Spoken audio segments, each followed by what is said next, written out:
Hello and welcome to Kabbalah Revealed. I'm Tony Koznak. I'm a student, one of the students, of Rav Michael Lightman, who is the direct disciple of Rav Baruch Shalom Halevi Ashlag, who is the son and direct disciple of Rav Yehuda Ashlag, Bala Salam, better known as the Master of the Ladder, who was acknowledged as the preeminent Kabbalist of the 20th century. I give you those credentials because there is such a thing as a teaching lineage within Kabbalah, and what we are going to speak about is authentic Kabbalah.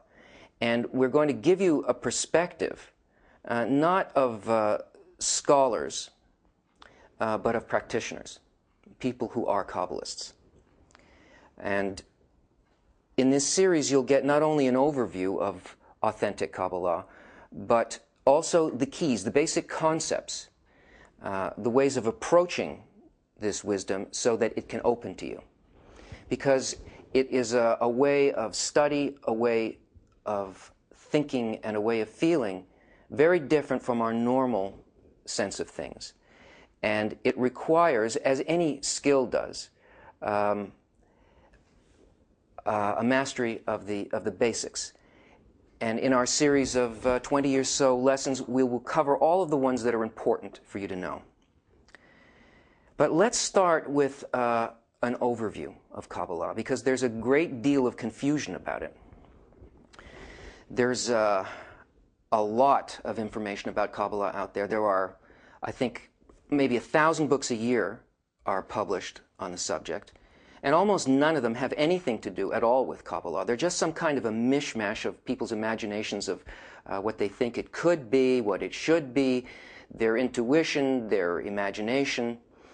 And it's not their fault. There's a great longing to know what Kabbalah actually is, because there is a sensation that it's important, that it's powerful, and that it has a grasp of something that is hidden in this world.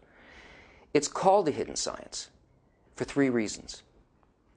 1, it has been purposely hidden by the practitioners of Kabbalah themselves, by the Kabbalists. Kabbalah started 4,000 years ago with Abraham, around the year 1947, 1948, before the Common Era. And for that period of time, 2,000 years until the beginning of the Common Era, the destruction of the Second Temple, it was not hidden. It was widely taught. You know the stories of Abraham sitting in the door of his tent and welcoming travelers to come and he would show his hospitality. Well, what he was actually doing was he was feeding them and he was teaching them about the wisdom of Kabbalah.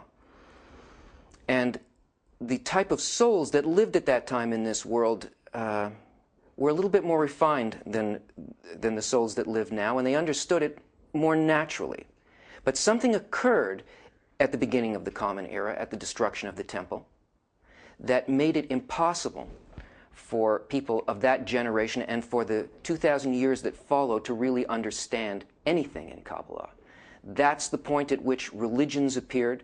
That's the point at which speculation about how this world works, what the universe is, what the creator is, and so on, grew up in the imaginations of people according to a particular principle that leapt to the forefront within the human being in their development. And this quality within people prevented them from understanding. And so the Kabbalists hid it.